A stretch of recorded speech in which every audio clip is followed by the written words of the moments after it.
Well, ladies and gentlemen, this is your captain speaking from the flight deck. Thank you for joining us, Mark Reller, and for your compliment this morning. We're going to go ahead and get started with our Montana Generation and Transmission Working Group. Welcome. We've got a good group assembled here. I'm sure more will be joining us as we get rolling. I'm going to start off with just a few housekeeping items. My name is Ben Brower. I'm supervisor of the Energy Planning Section, housed in the Energy Bureau at the Montana Department of Environmental Quality, and I'm going to be emceeing the webinar today. A couple notes: attendees are going to be in listen-only mode. Panelists, please remember to keep your mic muted and your cameras off until your section of the agenda comes up. Questions are certainly welcome. We'll get to as many as we have time for. Attendees may enter questions in the chat window or use the raise hand function to let us know if you'd like to ask a verbal question at the end of the presentations. The webinar is being recorded and will be posted to our website. Quick run through on the agenda for today. We're going to be starting off with opening remarks from Dan Lloyd, Bureau Chief for the Montana Energy Office. Keegan Moyer is going to be presenting highlights of a recent study of electricity market constructs in the West with a focus on findings that are particularly relevant for Montana. Jeff Blend from our office is going to be leading a panel discussion, inviting a range of perspectives on how to maximize the benefits to Montana as those electricity markets develop. We're going to wrap up with a case study about an exciting new community solar project that's a collaboration between the Heart Butte community and on the Blackfeet Reservation and Glacier Electric Cooperative. So with that, I'm going to turn it over to Dan for some opening remarks. Dan, take it away. Thanks, Ben, and good morning, everybody, and thanks for joining us for another session of the Montana Generation and Transmission Working Group. We have a tight agenda today, and as Ben mentioned, it's largely focused on electricity markets, but we get to hear about an innovative community solar project in Heart Butte. In addition to our great lineup of presenters, we've got a really impressive list of participants. Makes me miss having these meetings in person. We have Montana legislators, representatives from the governor's office, city and state government agencies, energy developers, utilities, and a variety of nonprofit and advocacy organizations. Before we jump into the first presentation, I just wanted to say a few words on regulatory reform. This is Governor Gianforte's initiative that he kicked off via Executive Order number 1 soon after he came into office. And as an agency, I will say that DEQ has really embraced this effort. Our director, Chris Dorrington, has really facilitated what I think is a very strong and organized approach to this process, taking a step back, examining whether existing regulations are appropriate in order to protect the environment and human health. And I'll also say that the intent of this process is not to simply reduce environmental protections, but really to streamline, simplify, where possible, make processes more easily understood and predictable. The Energy Bureau is part of the Air, Energy, and Mining Division, and as a division, we're focused on about 35 different statutes and rules currently that could be the subject of some form of update or reform. And that ranges from complex proposals establishing or modifying fee structures for mining services that would reduce our reliance on general fund, to simpler things like eliminating requirements that maps be of a precise size and filed in triplicate. As our office has gone through this process, we've gone through the relevant statutes and administrative rules. As I said, looking for excessive, outdated, unnecessary requirements. We've tagged a couple cleanup items from the Energy Office's perspective. Those are mostly related to State Building Energy Conservation Program, and then some internal process changes to how we administer energy performance contracts. Additionally, while the Energy Office does not administer the Major Facilities Siting Act, we've been participating in those conversations because it is so relevant to the energy sector and looking for potential reforms there. I know some of you have already reached out to us about opportunities to update and revise MIFSA, and we're really approaching that, asking questions, really fundamental questions like what is the purpose of MIFSA and how does MIFSA work with changes in the energy paradigm in the decades since it's been enacted. DEQ leadership is going to take a very close look at all of these issues, look at the stakeholder feedback that's been provided, and you can anticipate more robust discussions as we move into 2022.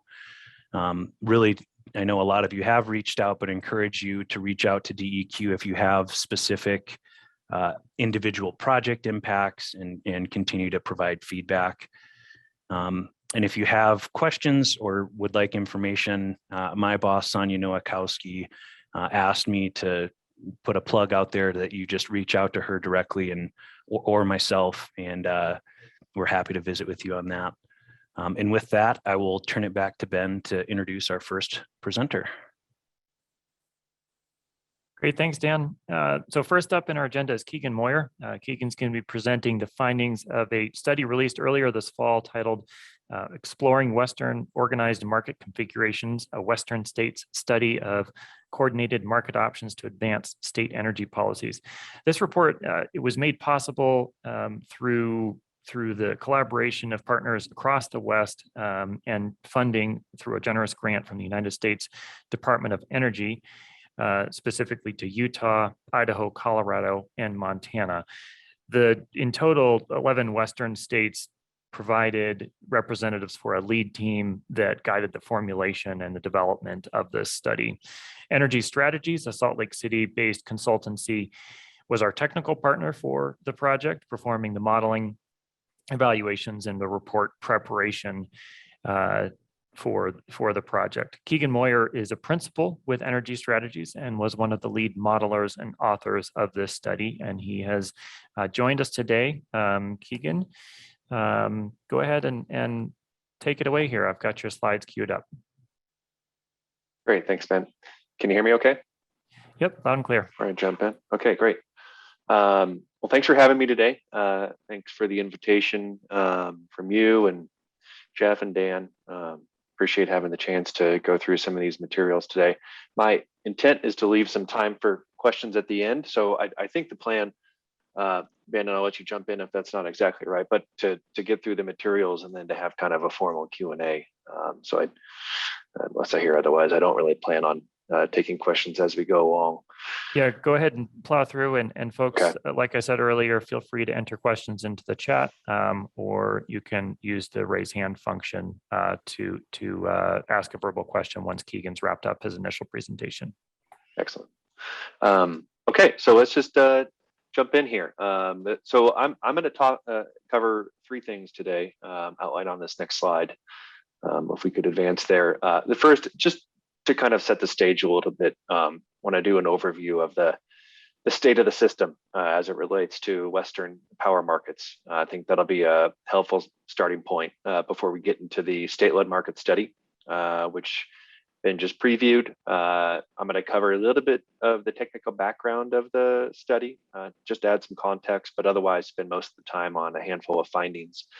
And then I prepared a few materials really generally derived from the state-led market study, just looking at that work from Montana's perspective, and has some really results to consider and other factors to consider for Montana that may help set the stage for the panel that's forthcoming.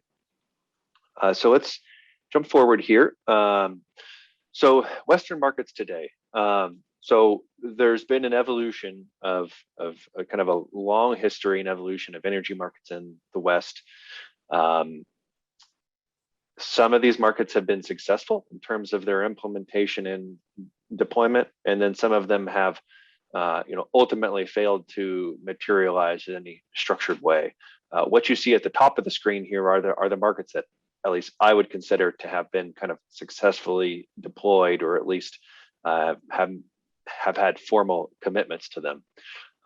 So starting really before any of these other market structures, the West was sort of always operating under a bilateral market framework that made sense, where generally most of the system was composed of vertically integrated utilities that owned transmission facility as well as generating assets.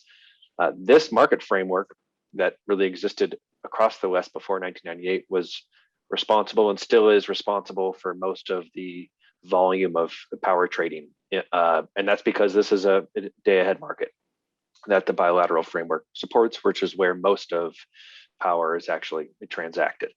In 1998, the CAISO was created in an effort to restructure that market.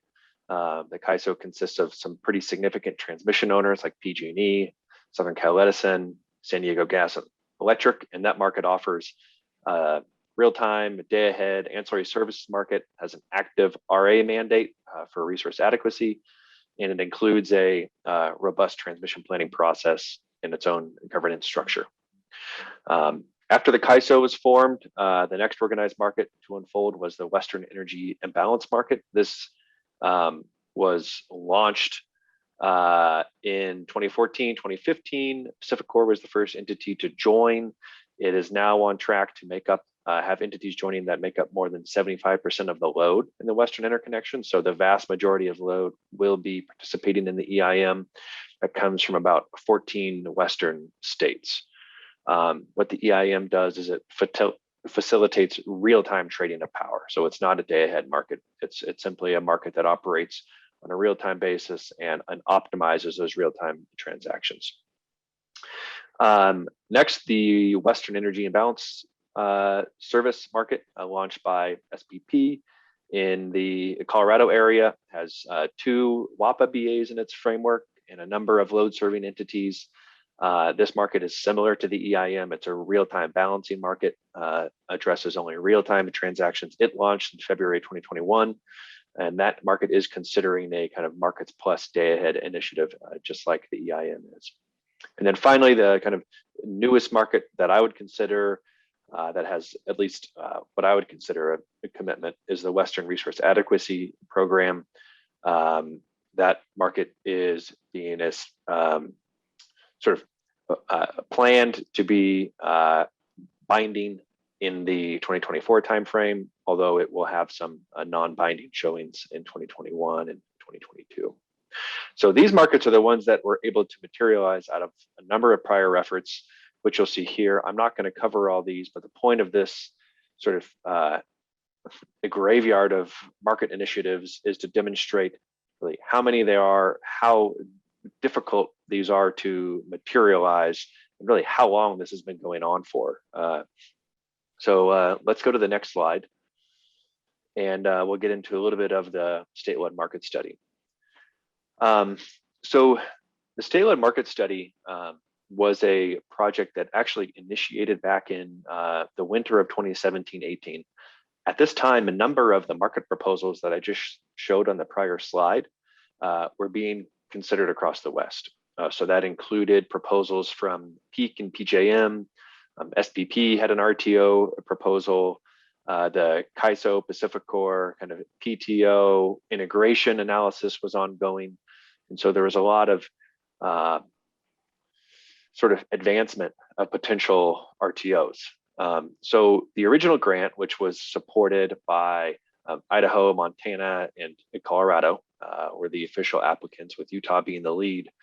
The idea was to fill a gap that was really one of perspective. Really, at this time, there had been a lot of benefit analyses and evaluations of RTOs, but those had always been done sort of by utilities, by the market operators, and the states felt that at this time they would help, or they would benefit from analysis from their perspective.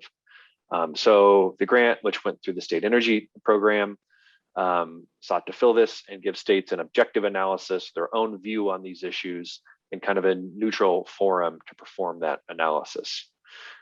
So the grant was not granted until I think early 2019. The work kicked off in late 2019 and really lasted until July of this year. The first year I would say was spent with the states, which all the Western states participated in the project, scoping out the analysis, defining the questions they wanted answered and how we were going to answer them.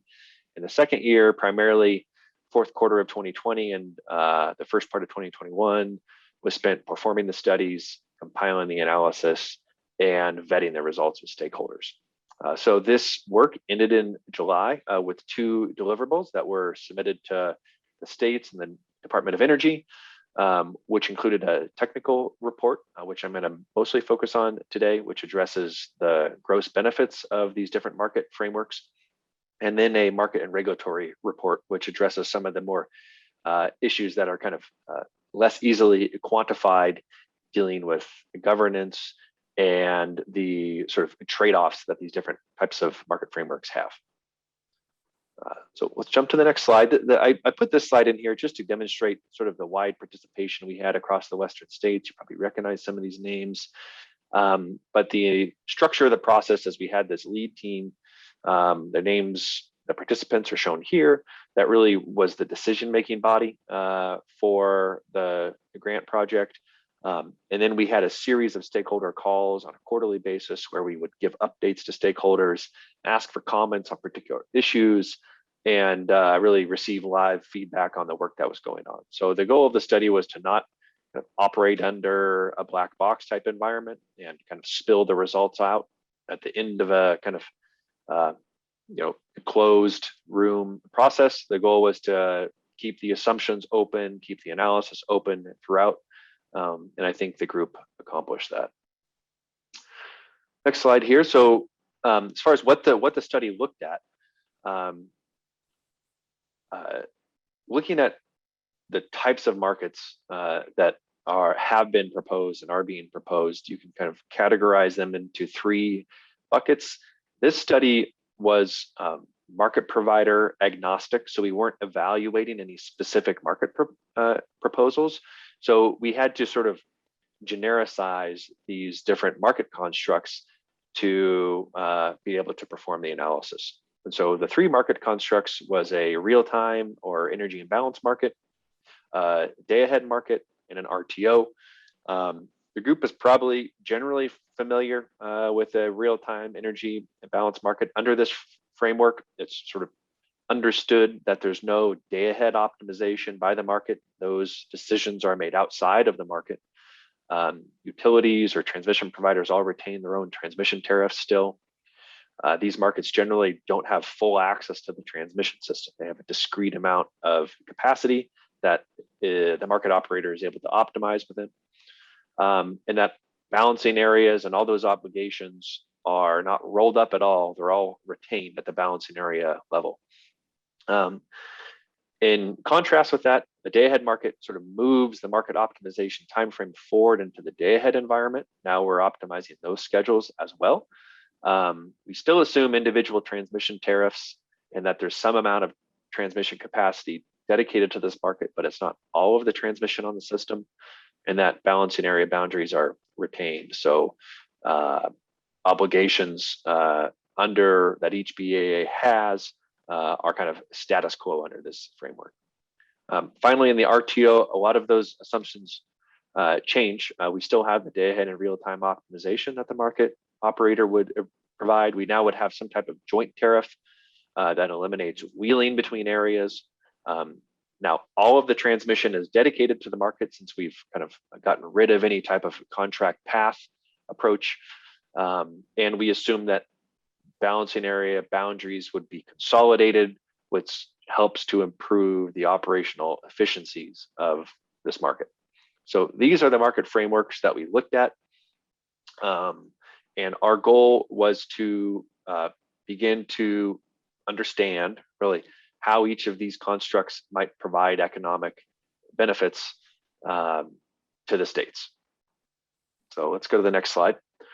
So the next question you had to answer in terms of scoping this work out after we identified the market frameworks we were going to evaluate was what footprints to apply them to. There's been a lot of debate over the years, not only about what market to adopt, but also what footprint to apply it to. So the study considered 4 different footprint alternatives. So you can kind of visualize the market constructs that I just mentioned being overlaid on these different footprints and evaluated. So the status quo arrangement was really tended to capture the current trajectory of market developments in the West. So who is going to join the EIM by 2030? Let's have that be our benchmark and perform our comparison by there. Absent any change, that's a reasonable status quo prediction of the future. Our one market framework is pretty clear what happens there. Whatever market we're modeling, we assume the entire West has participated in that market. The 2 market A and 2 market B scenarios, we had to pick something to evaluate, but the idea was to demonstrate some of the effects of having 2 market footprints operate in parallel. So we evaluated these in the day ahead and RTO scenarios. So sort of asking and answering the question, what happens if we have 2 RTOs in the West that operate in parallel and have seams along them? That was one of the intents of looking at these 2 market scenarios.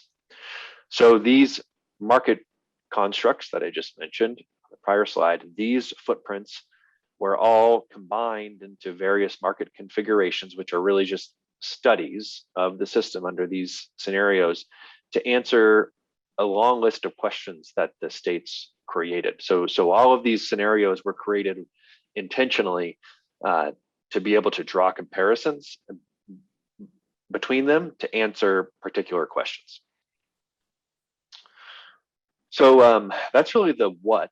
On the next slide, we can get to the how. And I'm not going to cover a lot of this because it's fairly weedy, but this gives you a sense of the types of assumptions that were embedded in the modeling that we did, where for each of the market constructs, we had to make kind of genericized assumptions about how to represent these markets. And so those assumptions addressed the costs of trading in the different time horizons. It addressed the amount of transmission available for the market in the different time horizons. It addressed sort of how we would handle operating reserves and flexibility reserves within these market horizons. So it was a fairly detailed analysis that was also not representing any particular market proposal, because again, we didn't really have a particular market proposal to simulate. So they were detailed, but also generic in their representation. Let's go to the next slide here. So what did the study consider? So there's a lot of issues to look at when you're looking at the implications of these markets. And so the scope of this study was not such that it could cover everything. So we did attempt to estimate a series of benefits in the analysis that would address first, the operational cost savings. So how is the system dispatched? Does the unit commitment change? How do we seek out efficiencies in our transactions due to a lack of pancaking of transmission rates? All those factors are kind of rolled into the operational cost of the system and how that changes among the scenarios I just mentioned. So that was captured, as well as potential really planning savings from a resource adequacy standpoint that would potentially occur due to load diversity. So one of the general premises of these markets is that they enable the operational sharing of resources, and that operational sharing of resources can trickle into the planning environment where you can begin to plan for your capacity needs on a consolidated basis versus an individual area basis. And because of the diverse nature of the Western system, different areas of the system peak at different times, and that non-coincident nature of the loads leads to potential reduced capital investment due to load diversity. And so that was another category of savings that was captured. This was not a all-in sort of, is this a break-even analysis? Do we have all the benefits captured and all the costs captured? No, that was not the intent of the study. We grabbed 2 large categories of benefits, and then we compared it with another significant category of costs, which would be the market startup and ongoing administrative costs. And then we drew a comparison by presenting both of those numbers. It was not a benefit cost analysis, which would require kind of a broader assessment of the implications of these regional markets. So we did not estimate a lot of things. We didn't estimate other transparency benefits, transmission planning savings or costs, reliability savings, implications of transmission cost allocation. A number of these factors were unquantifiable given the scope of this work, but should be considered for any given market proposal. So this work was done at a balancing area level. That's how the system operates. But ultimately, we rolled up those savings and costs to the state level and also presented some information on how the Western dispatch would change, how congestion would change, how emissions would be impacted. So that was the technical scope of the study. So the factor, one of the key metrics I just mentioned was the production cost. So I want to kind of give some more detail on what I mean by that. In this particular study, we were tracking the production cost for every balance scenario on the system for every market scenario we modeled. And that production cost was really a adjusted production cost, which is measured by how much it costs to produce your generation, how much power purchases you're making hourly and how much those cost, and how many power sales you're making hourly and how much revenue you're receiving from those. And the netting of those creates a adjusted production cost, and that number is calculated hourly, as demonstrated here for every BA, for every scenario I just mentioned.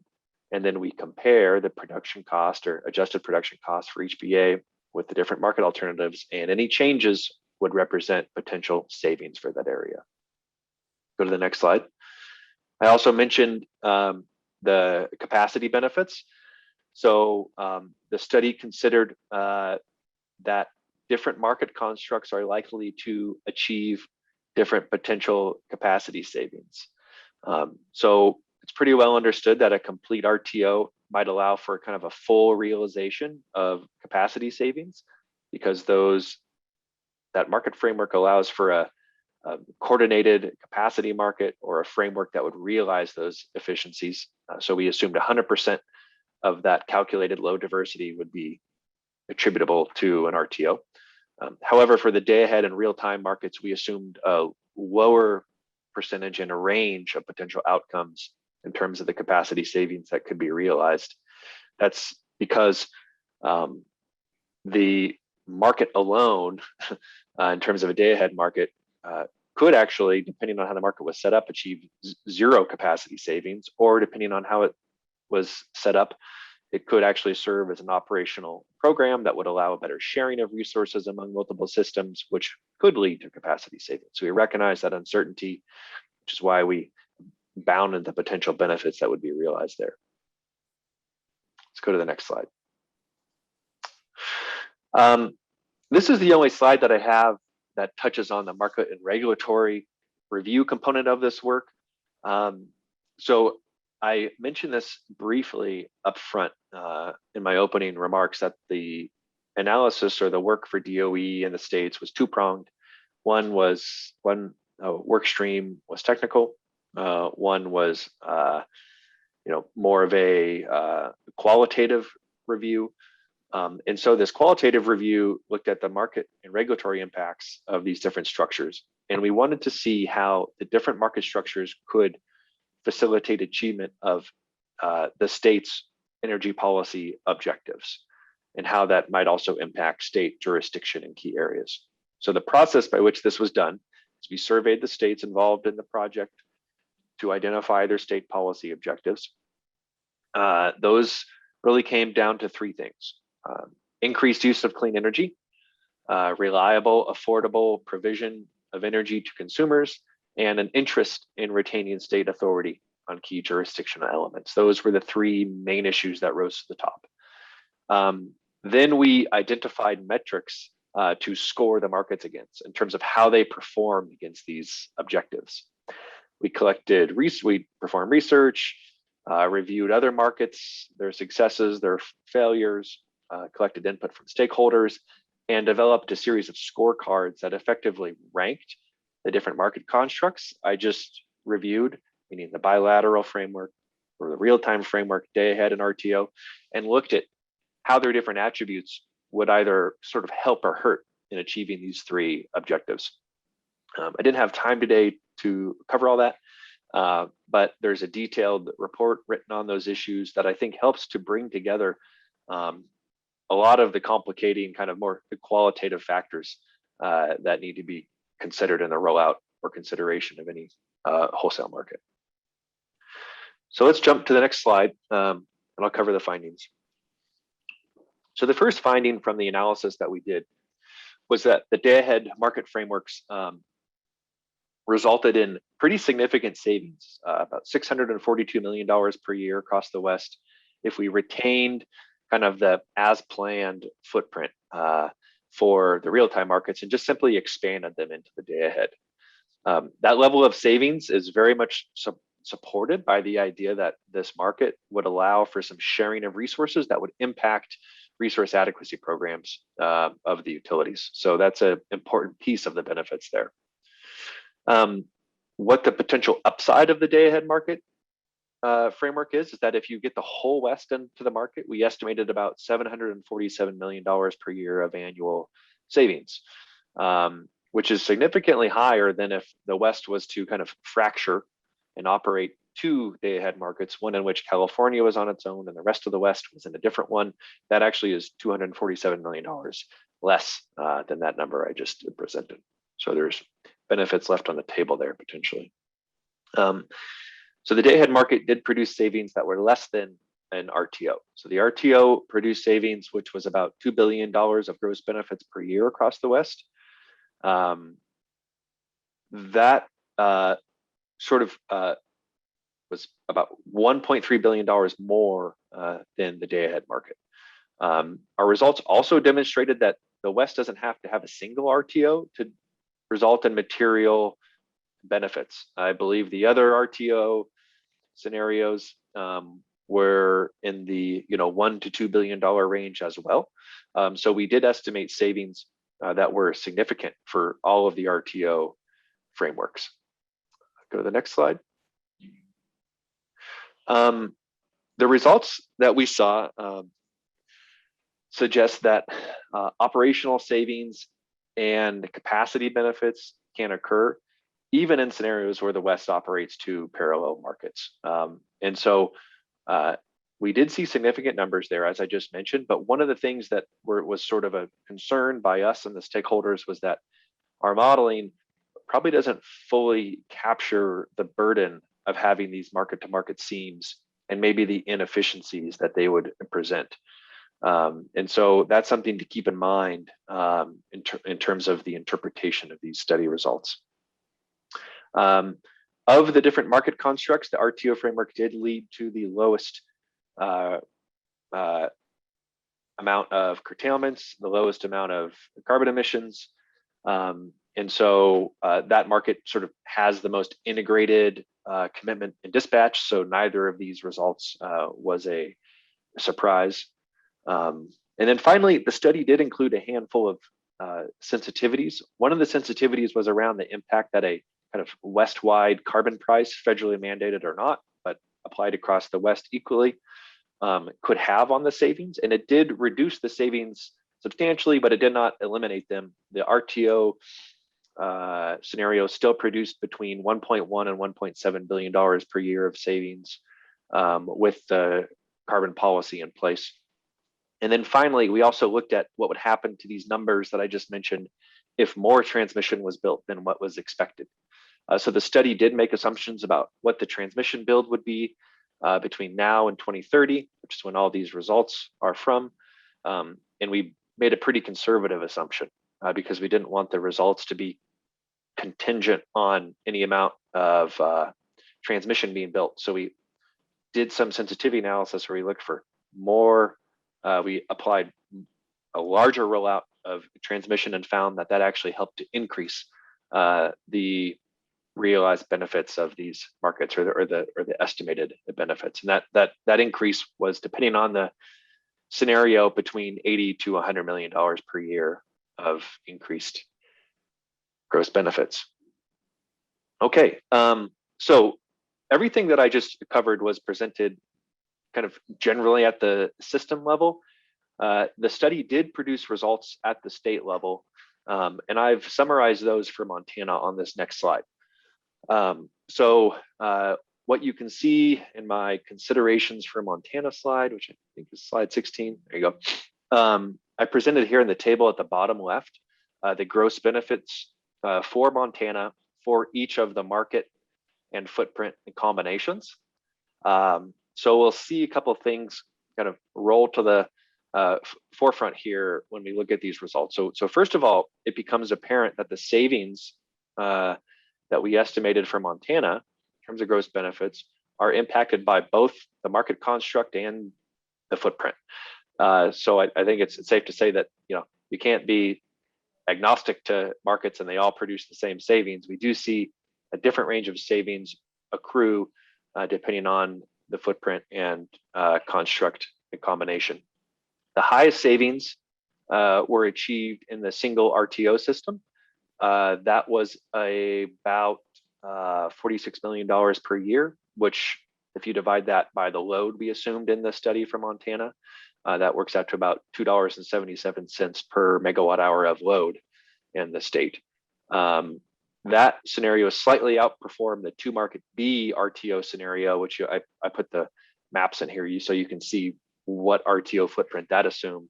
That scenario had a $42 million of savings and about $2.50 per megawatt hour of load. The lowest savings occurred under the 2 market A footprint. That's the one when California is kind of severed off from the rest of the West and there's 2 parallel markets. Montana had the lowest gross benefits observed for that analysis. And then finally, one of the things that's notable here, as I presented in the bottom here, the dollar per megawatt hour savings. The study also estimated the administrative cost of these different market frameworks. That's a range that's highly dependent on the actual market proposal and the actual market operator, but it is useful and it is actually based on actual market operator costs. And it gives you a sense of how those savings on a dollar per megawatt hour of load basis potentially stack up with some of those potential market administrative costs.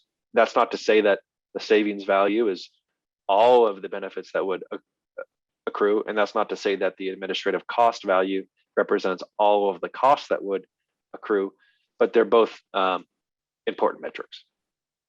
Finally, close with a couple points here. The study is informational, obviously. It's clear that to really make decisions at a state by state or balancing area level, it's likely each state or balancing area would need to perform additional work that would take into account the detailed nuances of their system that it's unlikely we were able to capture in a regional level analysis. And that's just the reality of performing this type of work across the entire WEC system. So the study recognizes that. And it also is important to recognize that each state, each system has its particular nuances with regards to its resource plan, its transmission build out, or other factors that would likely weigh on any potential consideration of a market proposal. There's other issues that are going to be important to consider that this study did not take into account. So I've listed a few of those off to the right. One of the ones I'd like to highlight is resource access.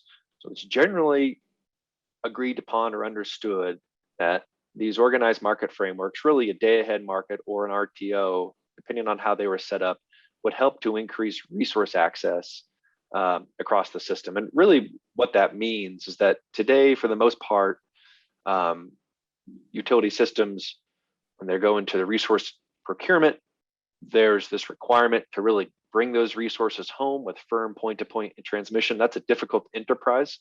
What regionalization can help with is it can allow you to contract resources that are remote from your system and really use financial engineering and other tools to help sort of account for those in your resource plans. So that resource access benefit is helpful in terms of states that are trying to go outside their own borders to procure resources. And it's also helpful for states like Montana that have a high quality wind zones, states like Arizona or New Mexico, high quality solar zones, it can help to increase development in those areas due to these markets. Another potential benefit, or frankly, a potential cost, deals with in transmission planning. I think it's reasonable to assume that the larger footprint in which you optimize the transmission build out should lead to more optimal investment in the grid. However, at the same time, it depends how those investments are cost allocated on the system, whether that shakes out if you're a winner or loser. There's also, in the case of the RTO, where it's likely there would be some types of cost shifts due to a new transmission tariff. We'll probably get into this later, but one of the important ideas is that by creating a joint tariff, you are de-pancaking the system, so there's no more point-to-point transmission revenues in a lot of cases. That can cause some utilities to benefit in the sense that they no longer have to pay those, but it also can cause some cost shifts to other utilities in which they now have lost out on revenue that they otherwise would have achieved. And so reconciling those differences and understanding their magnitude is an important step in market consideration. In addition, I already mentioned cost allocation of new transmission, and I think in terms of issues, not putting governance on this would be a mistake. So I've listed it here, but I don't have a lot to say about that right now. So with that, I think, Ben, I left enough time, roughly, for some questions to come in. Yep, great. Thank you, Keegan. That was a great introduction to the study, and appreciate you pulling out those Montana-specific impacts. As I mentioned earlier, if you'd like to ask a question, go ahead and drop it in the chat window, or hit the raise your hand function, and we'll try and get to as many questions as we can. Just to start, Keegan, one question for you. You mentioned the graveyard of past market development efforts, and I'm wondering if you could briefly explain what's different at this point. Is there reason to think that the current market design efforts might come to fruition? And what about the context has changed from some of those previous efforts? I think I've done gambling on that, making predictions on those for years, and I don't know how many times I've been right, how many times I've been wrong. So, but nonetheless, I think some of those are probably necessary stepping stones to get where the system is now. I think that's fair to say. So I don't think that the prior efforts should be discounted in any way in terms of being wholesale failures. I think it was necessary for the West to build upon those prior efforts. To be honest, I think what's different now, and in my personal view, this isn't a view or a result of the state-led study, but I think the system operational and integration challenges that we have today and likely going forward are more significant than what we've had in the past. The weather is more extreme. The system is stretched thinner than ever. We saw that in the Northwest the past couple summers, same thing in the Southwest.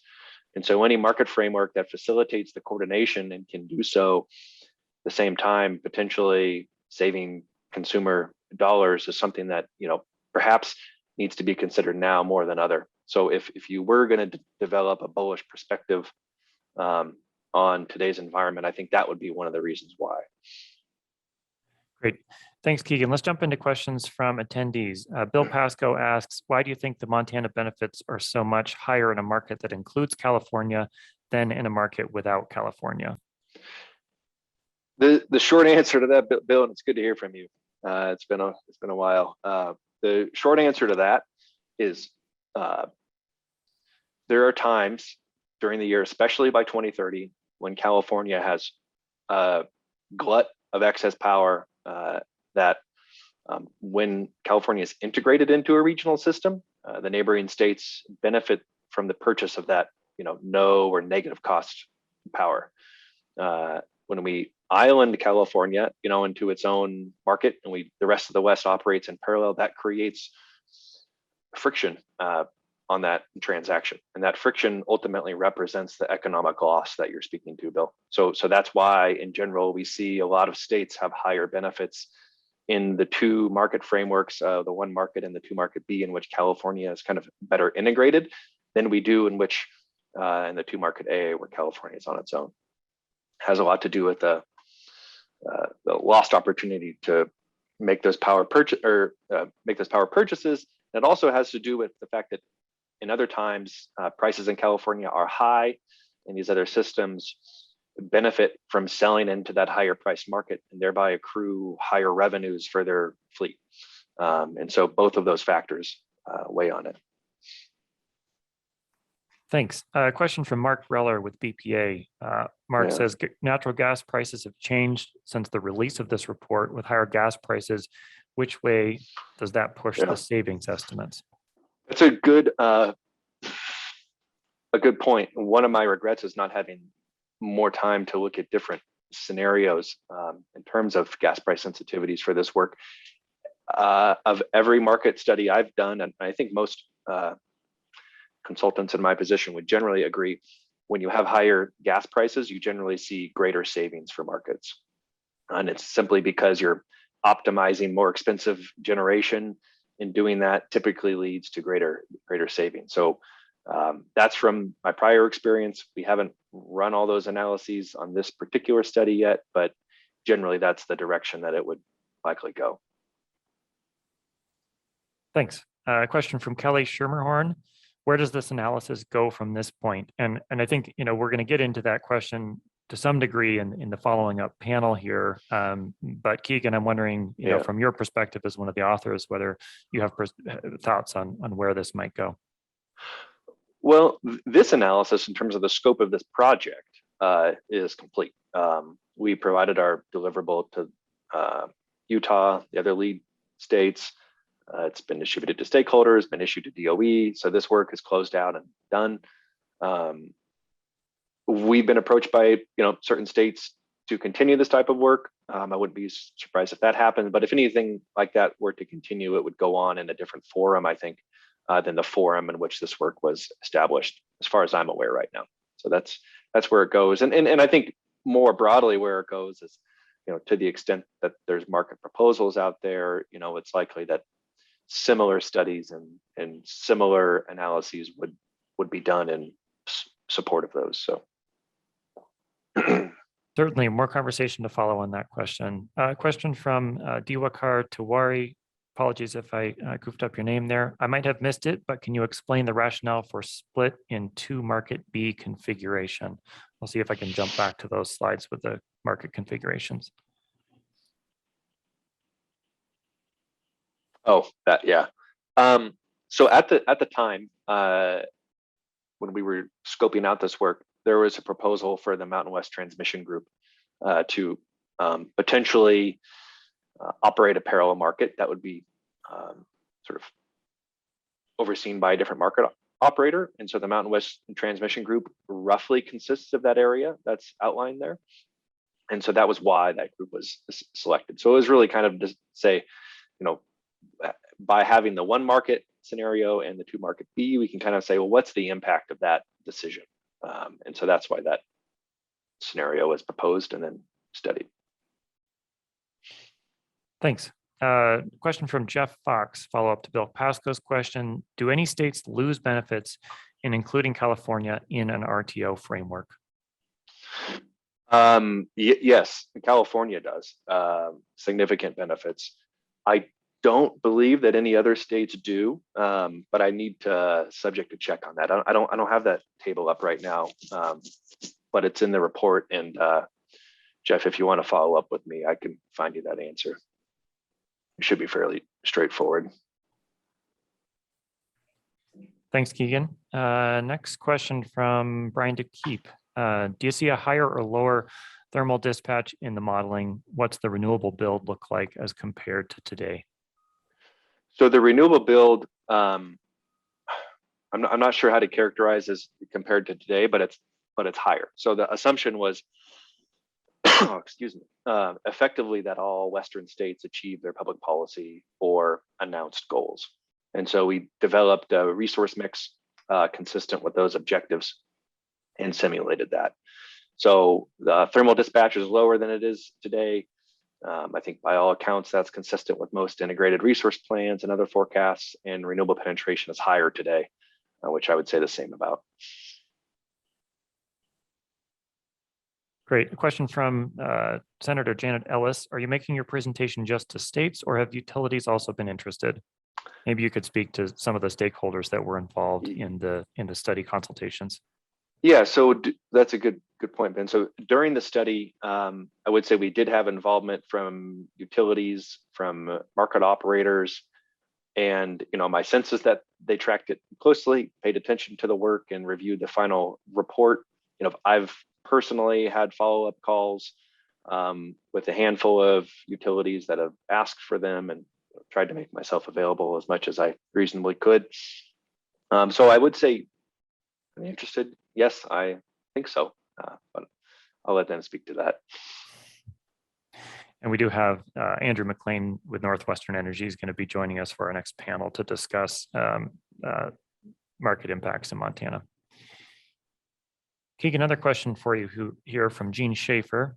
RTOs such as SPP are developing market reforms that place more value on dispatchable resources, such as those that were needed during last February's Storm Uri.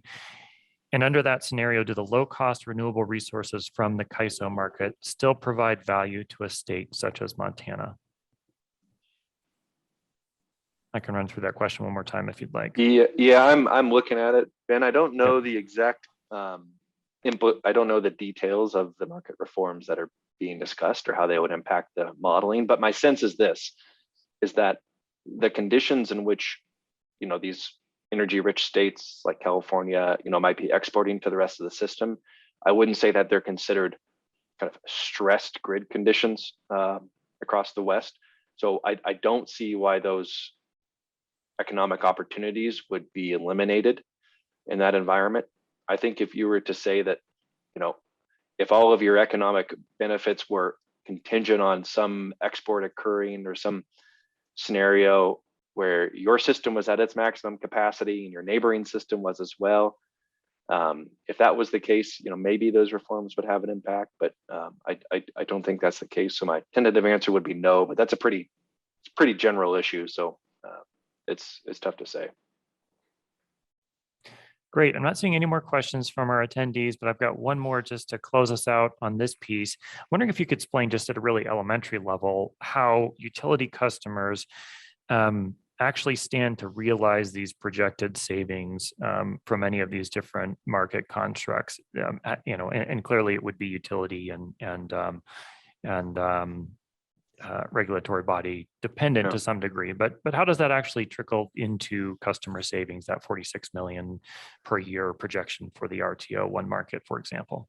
Sure. So it's a blend of two things. I think it's a blend of at least as quantified here. There's other issues that we could talk about that would be savings or costs, and we could try to connect that to ratepayers later on. But in terms of the categories of benefits we considered, we considered that operational cost, and that's the literal cost to operate the system. That's the cost of fuel, variable O&M, thermal unit startup costs, shutdown costs, any kind of variable costs for ramping the fleet up and down. That would include any costs for carrying certain reserves. It would include the cost of market purchases, the benefits of market sales. So to the extent all those factors are kind of rolled in and impact ratepayers, that's a component of the benefits that we're calculating here. And then the other category would be the low diversity benefits, which is really a capacity savings, which we quantified as a avoided investment cost. So that's a cost that obviously would impact consumers, and in the sense that some of these markets, depending on how they're set up, depending on how their RA frameworks work, could avoid the construction and the funding of resources that, absent the market, would have been paid by those consumers. So I think that's a simple answer there, Ben, without getting into schedules and. You bet. Great. Well, thank you for your presentation, and thank you for entertaining all of these excellent questions from our attendees. We're going to shift gears just a little bit here to a panel discussion that we're calling Maximizing Market Benefits to Montana. I'm going to stop sharing these slides and invite Robin, Andrew, Jeff to go ahead and join the stage, if you will. I'm going to turn it over to Jeff to get started. Thank you, Ben. Can you guys hear me okay? Okay, I would like to once again thank Keegan and Energy Strategies for a great study, and also the lead team that was selected from several states. They gave a lot of input into the study, and I think we got a really good value in this study from Energy Strategies. So thank you for that. So the goal of this panel coming up is to elicit reactions and thoughts to the state-led market study from 3 important Montana stakeholders who will introduce themselves in a moment. Because organized markets are spreading throughout the Western US, we are interested not only in our panelists' thoughts, but also in what preparations are being taken to prepare for this next phase of electricity development in the state. Montana has a long history of powering the Northwest.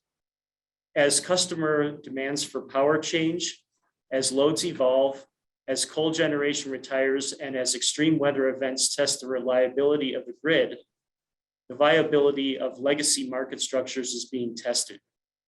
Innovators across the West are looking to new electricity market designs to solve some of these challenges to the power sector.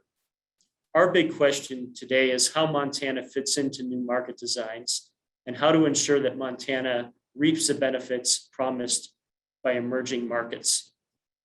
So I'm going to have the panelists introduce themselves, their name and organization, and also their organization's engagement in regional market development. So I'm going to start with Robin Arnold first. Hello, my name's Robin Arnold. I'm the Markets and Transmission Director with Renewable Northwest. Our members include both renewable developers and wind, solar, standalone storage, and transmission developers, as well as environmental nonprofits.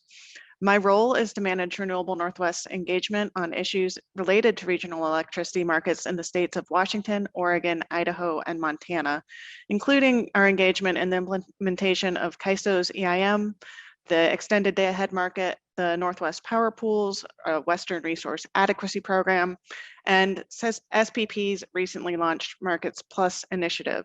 Our goal is to see a regional transmission organization form in the West that will help the region meet its decarbonization goals.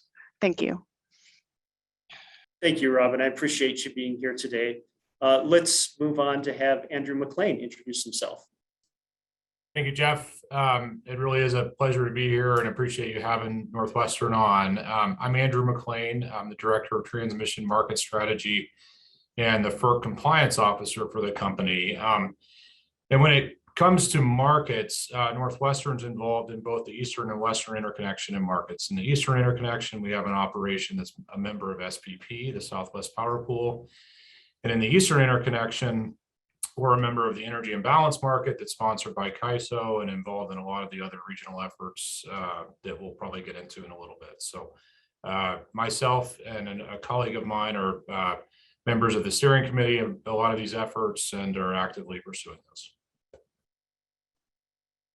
Thank you, Andrew. We appreciate you being here today and the perspective of Northwestern Energy.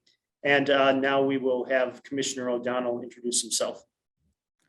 Thank you. Tony O'Donnell, Commissioner for District 2 in Montana, which is basically the southeast portion of the state, 10 counties there.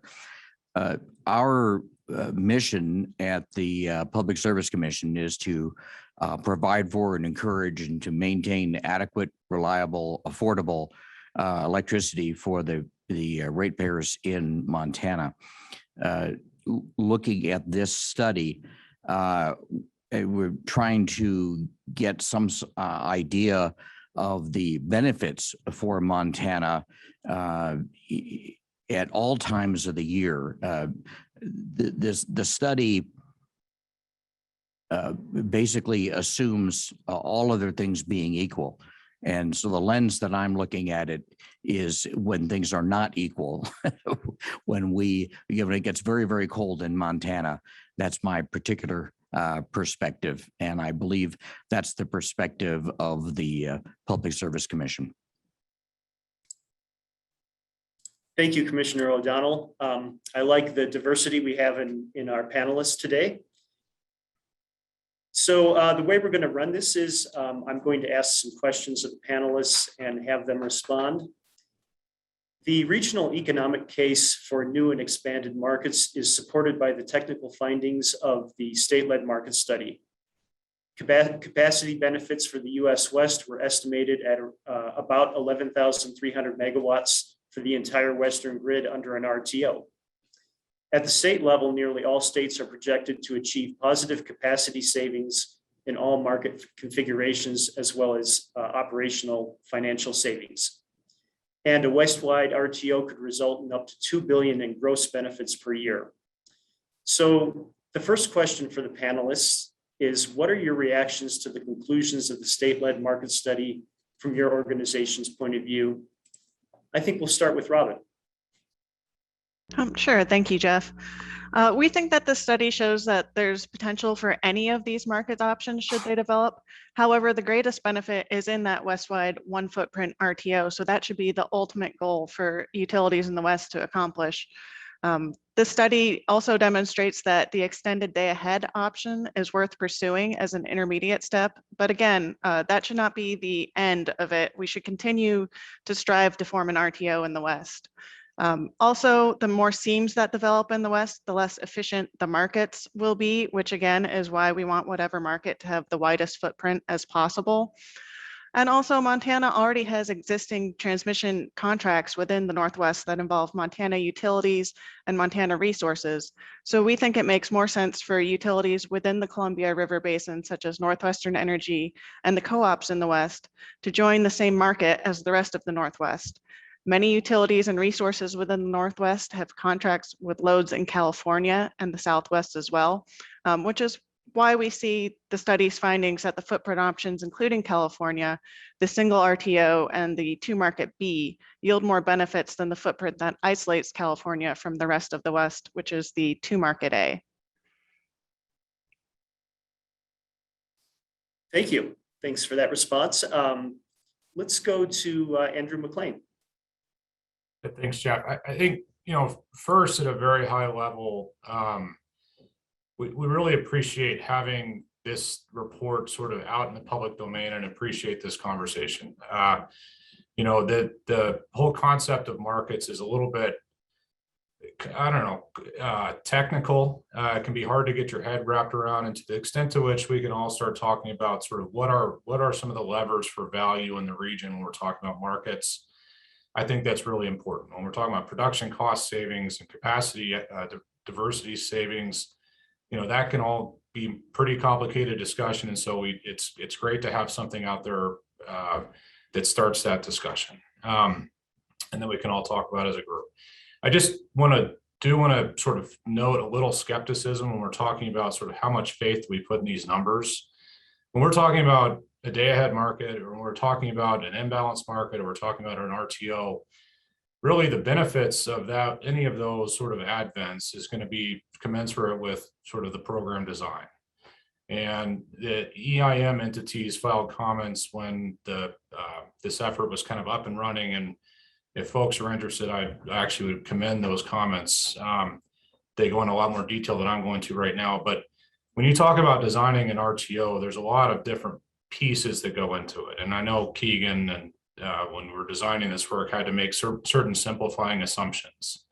But just to throw out an example, if I were to sort of design an RTO or even a day ahead market that said, I want to minimize the amount of transmission cost shifts that occur when I set up the market.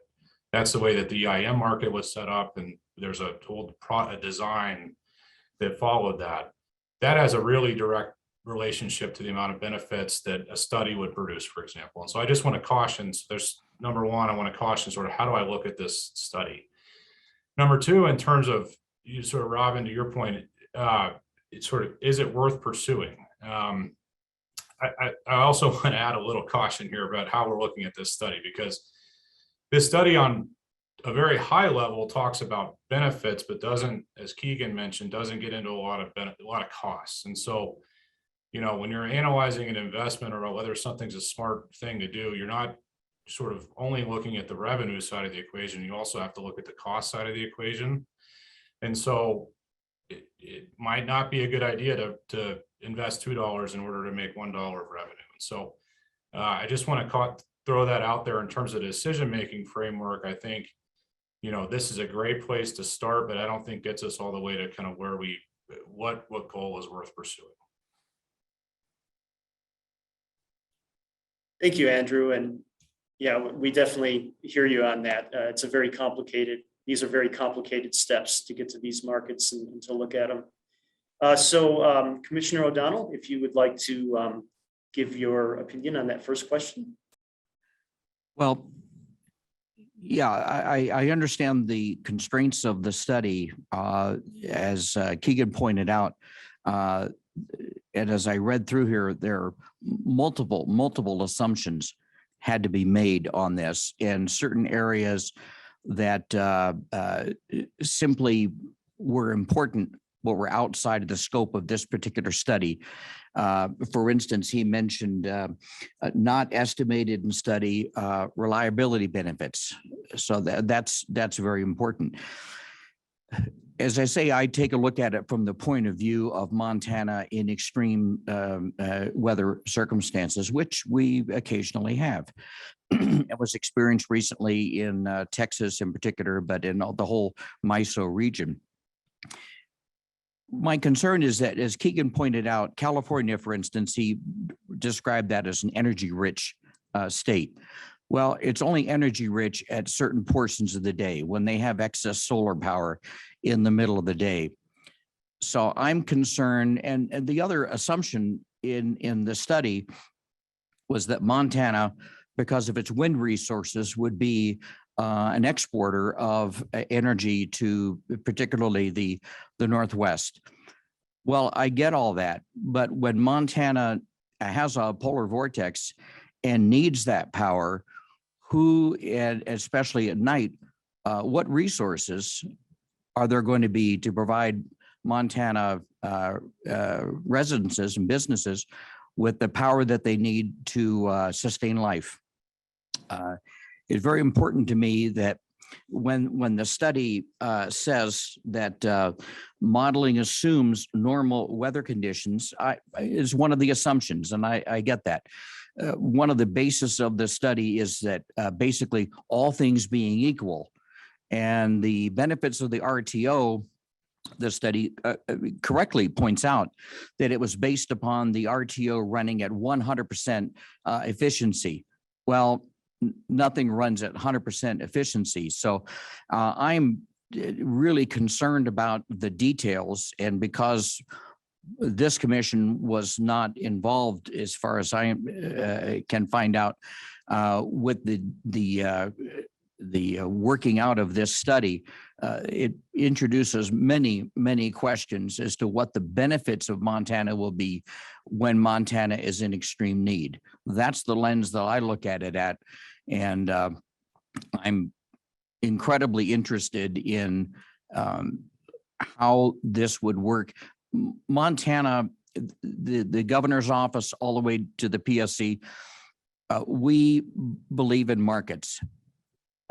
To the degree that in an RTO, for instance, the free market part of it is constrained by governance of that, that's important.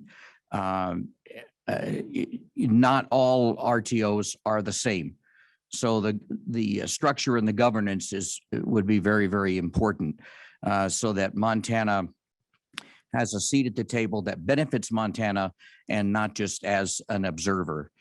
One key thing, it seems, in this, without looking at the details of it, is that the majority of the benefits overwhelmingly accrue to California and Washington, and very minimally to Montana.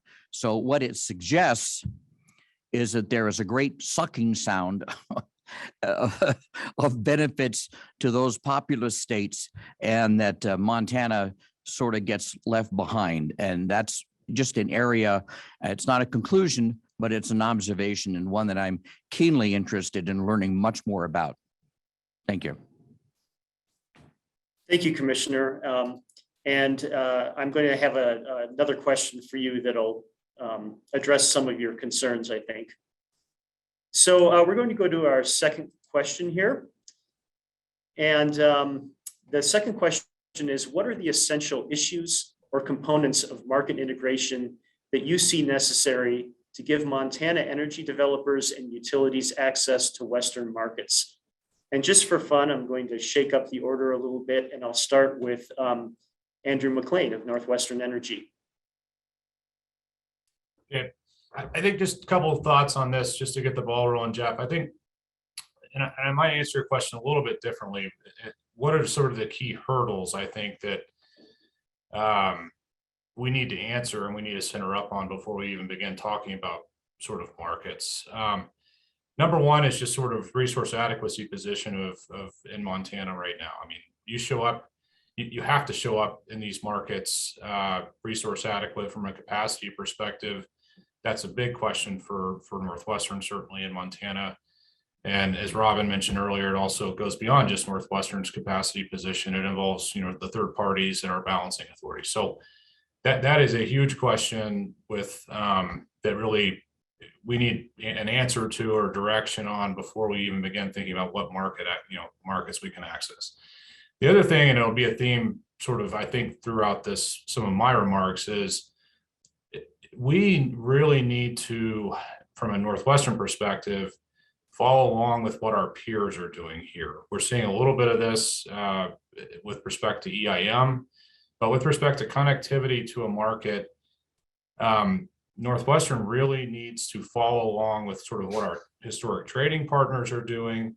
And we need to establish and really put a lot of emphasis on our connectivity to that market and future trading partners. And so when we talk about access to markets, not only are we talking about this sort of generation piece here, but we're also talking about the transmission and the connectivity to that market. That's really essential. Thank you, Andrew. And I'm going to ask you a follow-up question, and then I'll get to our other two panelists on this second question. Can you share any findings from Northwestern's first few months of participation in the Western EIM and how that participation has informed you and how you will approach new market constructs? Yeah, I mean, that's a fair question, Jeff. I think some of my comments might sound redundant here. I think we're still sort of in the very sort of working out some of the kinks in terms of how to really maximize benefits in EIM, but we really are seeing a lot of benefits by virtue of our participation in EIM, both sort of on the financial side, but also on the operational side. It's really improving our sort of visibility into, what a 5-minute market looks like and sort of what our units are really capable of. And so that's really on the positive side of the ledger. There's obviously a lot of additional work we need to do to sort of come up to speed with that market. But I'll also say is that one insight of ours, and we've talked about it from these benefit studies, but we've really seen a benefit of having connectivity to the market. And I'll say right now, when we have constraints on our transmission capacity, and there's a lot of unique aspects of EIM that probably beyond this conversation today, that when we are constrained from the market, it really does affect the benefits that we see from that market. And so, we have additional neighbors joining next year, that Bonneville and Avista, and really be interesting to see how that additional participation is sort of further to one of the market studies reports here about the benefits of a footprint, how that also impacts the benefits of our EIM participation. So. Thank you. Thanks. That's a great answer. And that's interesting on your EIM experience. I think I will next go to Robin. And if anyone needs me to repeat the question, just let me know. Thanks, Jeff. And I'll agree with Andrew that the existing connectivity with trading partners will be important to keep in mind. Bonneville Power Administration's transmission system is integral to granting Montana energy developers and utilities access to the Western markets. Their current system is heavily constrained and congested, which is really limiting the amount of new Montana resources that can be developed to serve loads in the West. Any market that emerges in the West will need to deal with the complex issues of transmission cost allocation and transmission planning. Ideally, the market will accommodate the construction of new transmission infrastructure, as well as also finding ways to use the existing infrastructure more efficiently, which will minimize the overall transmission costs in the market. Governance and transparency are other key issues that need to be considered. The market should allow for access to data and meaningful input from a variety of stakeholders, including independent power producers, public interest organizations, state regulators, consumer advocates, and others, not just the market participants, to ensure that issues unique to each state are appropriately accounted for in the market. One of the state policies that the market will need to keep in mind is the carbon policies in states such as Washington, Oregon, California, Colorado, Nevada, and New Mexico. This will require some sort of greenhouse gas accounting, which can accommodate those state policies. However, it should not negatively impact states that do not have those policies, such as Wyoming or Montana. We've already seen this done somewhat successfully within the EIM, where California has carbon policies, but the other participating states do not. Thank you, Robin. And we'll go to Commissioner O'Donnell on the question of essential components of market integration that are necessary to give Montana developers and utilities access to Western markets. Well, thank you. So, you know, it's like Andrew was saying, at the danger of sounding redundant, the focus on the study and all that I have heard is that the access to markets, particularly in the Northwest from Montana, would be exporting wind power predominantly to other states that have a need of it, to replace power from Colstrip 1 and 2, for instance, that closed down recently, earlier this year. What I'm concerned with is that when Montana needs to import power, is there going to be anything there? I take a look at it with all the retirements of fossil fuels, of baseload power, whether it's gas or coal or even nuclear, that the availability of surplus energy when somebody is in extreme need. There's the one part about it is that it's going to be more expensive, but the other part of it is there going to be enough to go around?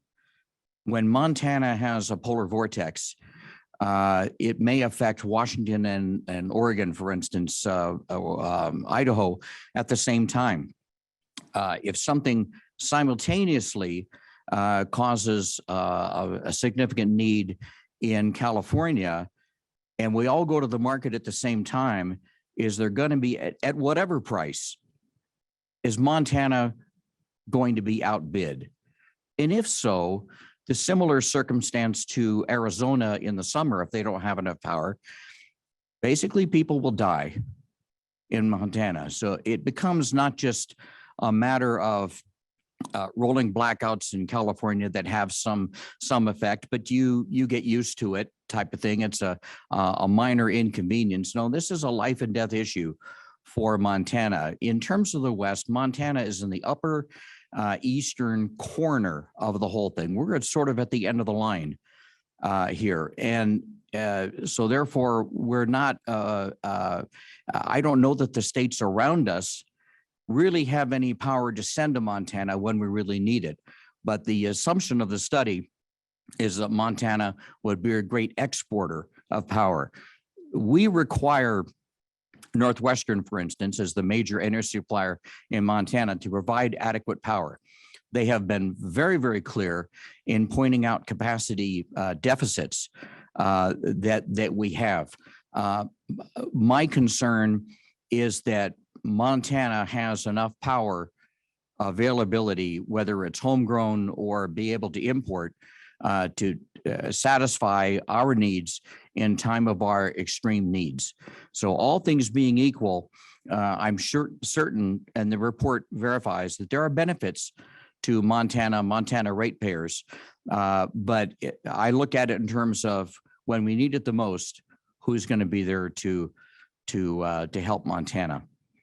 So that's my take on access to markets. Thank you, Commissioner O'Donnell. And that actually leads fairly well into our next question. The state-led market study concluded that informed state engagement throughout the process of proposed market expansions is a best practice that can enhance states' ongoing influence and potentially improve outcomes associated with market formation. States play a crucial role in shaping discussions around the development of market expansion proposals and in crafting an ongoing role for states through influential regional state committees. For example, SPP's state committee. To the extent that market proposals culminate in utilities seeking state public utility commission approval to join a market, public utility commissions have an opportunity to carefully evaluate the proposals and set forth conditions of approval for market participation. So my third question is, how should Montana regulators participate in the market design and governance of emerging electricity markets in order to best represent Montana consumer interests? And Commissioner O'Donnell, I will go right back to you for that question. Start with you. Thanks for the easy one. As I pointed out, the governance is most important on this. As pointed out earlier, not all TOs are alike. In fact, I read a recent essay by someone very knowledgeable about this, that perhaps the time of what we consider to be an RTO, perhaps that time has eclipsed, that they were formed for a particular purpose, and perhaps that time is past. In areas that have existing RTOs, it's very, very difficult to stop midstream and reform them, perhaps. We have an opportunity in the West, if we are going to establish any type of regional structure, that we don't have to follow necessarily the way it's been done before. So we can be inventive, innovative on this whole thing. So the problem, one of the problems I see is that every state, one of the big hindrances to forming a regional market is that everybody is afraid of California dominating the whole thing and just looking at the whole regional structure as being a resource for them to draw energy upon energy when they need it. That's the fear of all of the state commissions that I'm aware of. So I think that led to the two market thing, where California operates on their own and everybody else operates separately. So it raises a tremendous number of questions on there. But in terms of governance, certainly Montana has to be very keen on not giving up authority that may be necessary when we need to have that authority. It's not just blanket turning everything over to another organization. I have a little bit of an insight on that as the Montana representative to the Organization of MISO States. So I'm familiar with the ability of state representatives from commissions to affect what the RTO is doing on there. So I'm very, very interested in any type of construct that might be created, and maybe from ideas that have never even surfaced yet. I'm looking forward to that. Commissioner O'Donnell, can you just, for maybe 1 minute, give us a little bit of insight of your experience on that MISO committee? Have you found that to make an impact? What it has done, I do not participate in all of their main decisions on there, because those commissions deal with all of those issues, seams issues and allocation issues and transmission issues on a day-to-day basis. They know much more about them than I do. So I don't presume to participate and lend my opinion to their discussions, but it has given me a perspective on the type of issues that would be brought up. I think Keegan referred to seams issues from different RTOs. And I realize that those are extraordinarily complicated. Nobody is ever going to, whatever agreement you make is never going to be the perfect solution. Not everybody is going to agree on those things. So with all the assumptions on this whole thing, it just merely points out that any agreement, any structure is going to be incredibly, astoundingly complicated. Thank you. Yeah, I would definitely agree with that. And in terms of California concern, I know that was a big concern in the Western EIM on governance. Robin, what is your organization's point of view on regulators and governance? We think it's key for the state regulators to be heavily involved from the start in any of the planning phases for whatever market develops. We've seen this recently with the Western Resource Adequacy Program. State regulators from across the region, unfortunately, with the exception of Wyoming and Montana, have been deeply involved in the governance design within the RAP. One of the issues that they'll need to keep in mind for any extended day ahead market, or especially with a full RTO, most states like to retain Section 205 filing rights at FERC. This is important for a full RTO because it gives state regulators leverage to protect their state interests, especially for issues such as cost allocation. Whether or not those similar filing rights are needed for steps that fall short of an RTO, such as the RAP, again, that's up for the state regulators to decide. Currently within the RAP, I believe most of the participating states are pushing for those rights. However, some states such as Utah believe those rights are not necessary for the RAP, since those states still retain their ability to disapprove cost recovery for resources for their regulated utilities within the RAP. Thank you, Robin. And yes, you are correct about that in the RAP. There is a big discussion on those filing rights. And Andrew, you've been involved somewhat with regional market issues and I believe with the RAP as well. What's your take on this question? Yeah, I actually very much agree with Commissioner O'Donnell here and Robin. We support a strong state role in all of these efforts, really in part because it's not really Northwestern's decision alone. We need to be, have the support of our regulators for whatever decision we're making here going forward. I guess the other thing I'll just add is that further to Commissioner O'Donnell's points, which I think were really good, is the governance is really where all of this starts. And we have to get that right in order to sort of get the rest of it right. One thing in terms of kind of how we look at this study and maybe what is possible, we have to keep in mind in the Western interconnection that there is a very strong federal presence. And that really, when we're talking about footprints, you want a footprint as big as possible.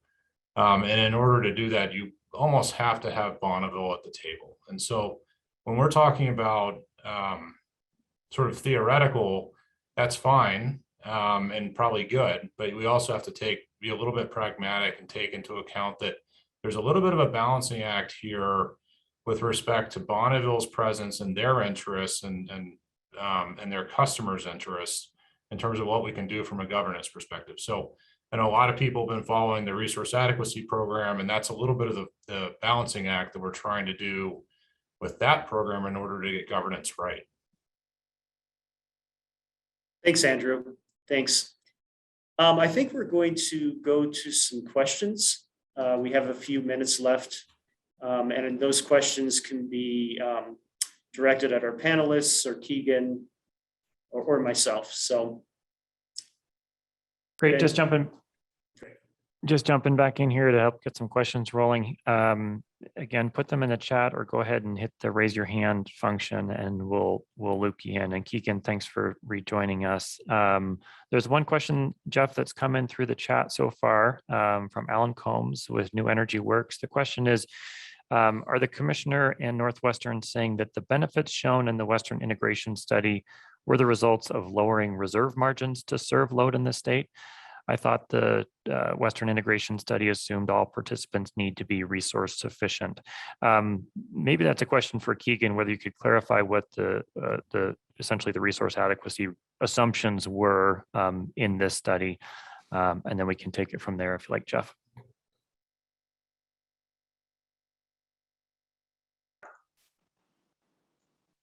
All right, I think I'm unmuted here. Yep. Well, first of all, I'm not. I can let Commissioner O'Donnell say what he thought, what he was saying. I don't want to put words in his mouth. But the analysis of load diversity savings basically was based on the premise that the planning reserve margin of each area would remain unchanged. And so it was really looking at the individual hourly loads of these different systems, and this concept of regional diversity in serving those loads has simply to do with the time in which those peak loads occur. So the intent of the analysis really was to explore some of the issues that the commissioner was bringing up around, what resources are available to serve loads in a given area when it's peaking versus what resources are available to serve loads in a different area when it's peaking, right? And so the analysis sort of inherently captures that because one of the beautiful things about the Western system is that during times when the Montana system is peaking, in the winter, for instance, that's the exact time of year when there's thousands and thousands of megawatts of dispatchable gas resources in the desert Southwest, solar resources in the desert Southwest in Utah. And so those are the resources that are sort of available based off of the actual hourly profiles and the weather patterns of these systems. So it's not sort of an assumption that that's there. It's really an analysis of what could be there. I do recognize that you could increase the sophistication of those analyses and encapsulate additional weather years, additional load years, and I think that would be important to do. But the underpinnings of it is actually based off of kind of system fundamentals and weather patterns and the physical world. Thanks, Keegan. Thanks for answering that. I'm going to go back to Andrew McLean, kind of going off that question that was asked. We know there's some hours of the year where Northwestern does have to import energy or figure out a way to get energy. And Andrew, what are your thoughts on that with respect to these? You've mentioned it, but what are your further thoughts with respect to these markets that are coming up? Well, that's a good question. I think the market's not going to solve our resource adequacy position. And so the market, in a lot of respects, is going to assume that you're resource adequate so that you're not leaning on your peers. That's one of the sort of fundamentals of EIM and one of the debates in the West when you're talking about all of this market formation. So it's almost something when you think about, how you analyze the benefits for this. On the one hand, you have to assume that Northwestern is resource adequate, which we're not currently. And so you have to build in a sort of pathway to get there. The other is back to my point about doing what your peers are doing there. And this gets into sort of the program design elements of a market, but there are different ways you can value imports and exports from a market footprint. And so at least from Northwestern's perspective, that's really going to be critical as we start to build a position towards resource adequacy. Thank you, Andrew. In the interest of giving our Spotlight project enough time, I would like to end our panel here and thank Robin Arnold, Andrew McLean, Commissioner Tony O'Donnell for being with us. That was really interesting. And thanks, Keegan, as well, for staying on and for the study. And thank you guys for being here. And we're going to move on to our project Spotlight with Kyla Mackey. Thank you. Thank you. Great, thanks, Jeff. Yeah, so next up, Kyla Mackey with our office is going to be moderating a discussion about the Heart Butte Community Solar Project. It looks like you've got your panelists. You ready to go there, Kyla? Yep. So thanks, Ben. And our next topic is going to be the project spotlight on an innovative community solar project in Heart Butte, Montana. So we'll hear from Jonalia Tatsy, who's manager of member services at Glacier Electric Cooperative, and Mike Tatsy, who's the superintendent of the Heart Butte School District. And we'll hear about both of their roles in the project and what makes this a unique model for community solar. So first we'll start with Jonalia. Hi, yes, and seems that I can't share my screen, so if Ben would go ahead and start my slides for me, please.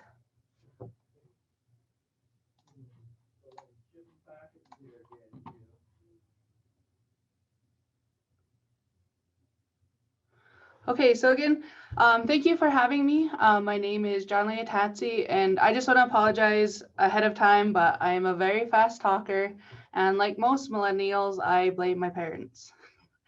My dad is a man of few words, but as a rancher, he was always rushing out of the house to get work done. And my mother, a woman of many words, was the Montana Coach of the Year 7 consecutive years for Browning Speech and Drama Team. So I learned to talk fast so I could get a word in with my folks. Aside from that, today I'm going to talk about our first ever community solar project on our lines. We have solar panels in our area, but this is the first community project that benefits our members in a very rural and tribal community. Next slide. So just a little about Glacier Electric. We currently have about 7,800 meters. Majority are residential, some agricultural, and only a handful of industrial, which includes like oil fields, hospital, and water treatment plants.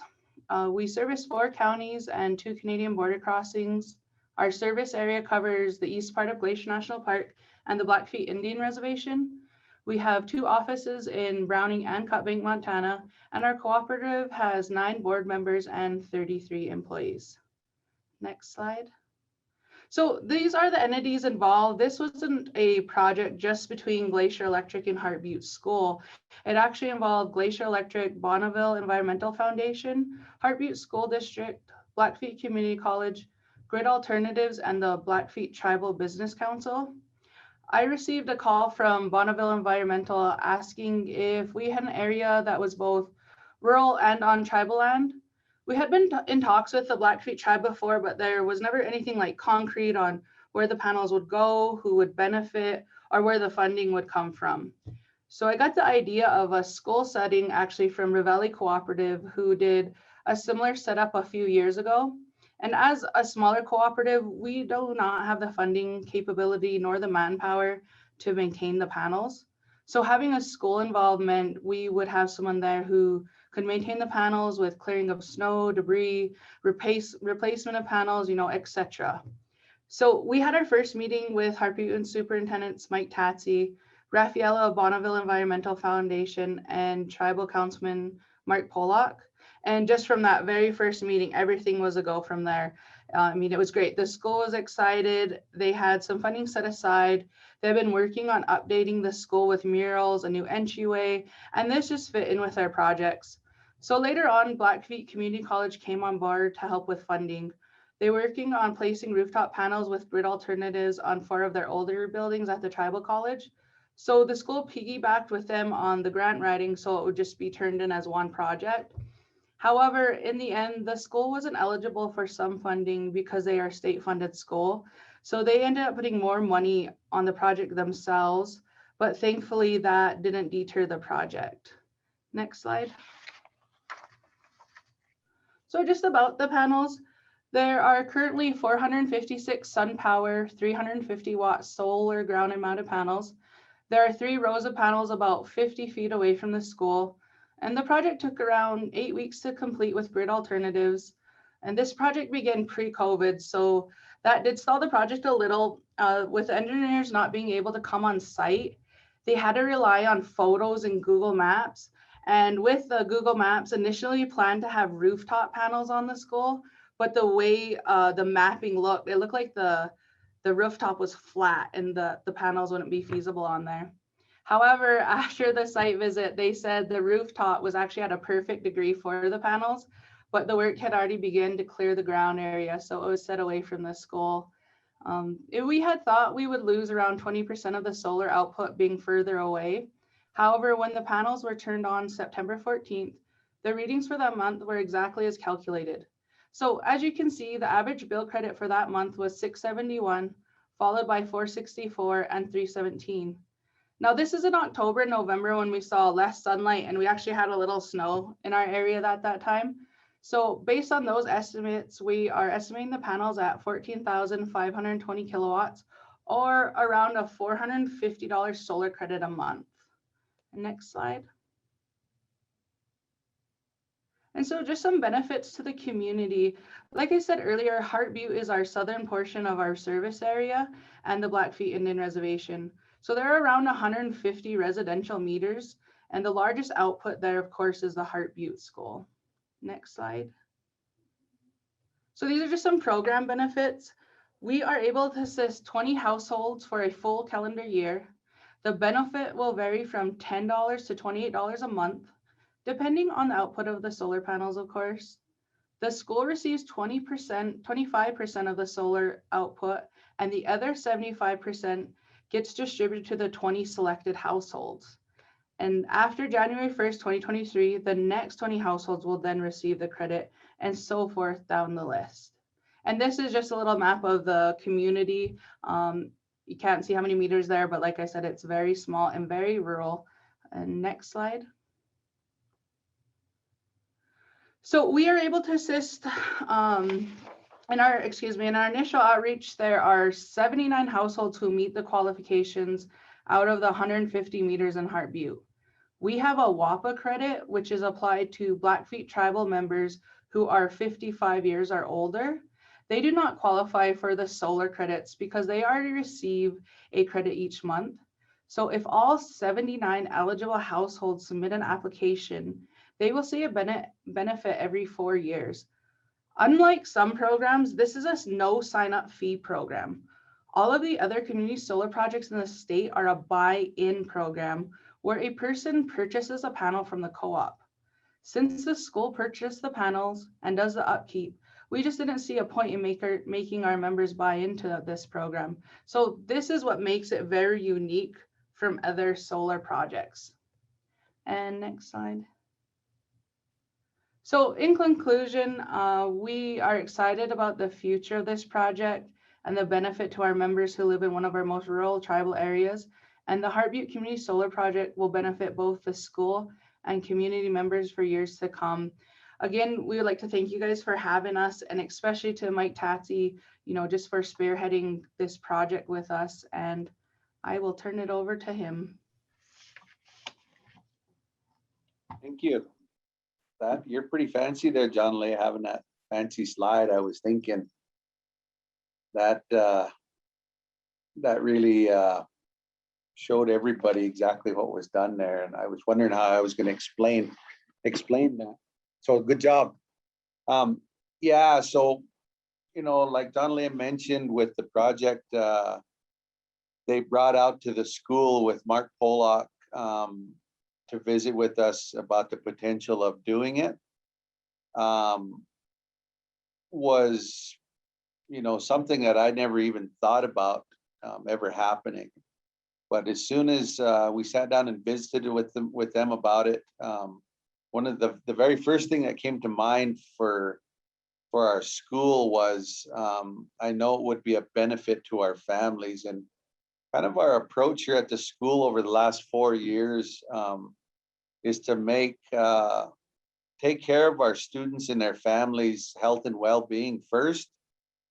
And so this fit right into our focus, because we know that if students don't feel good about themselves or their families, they're not going to be able to learn. So we really try and take care of that need with our kids. And so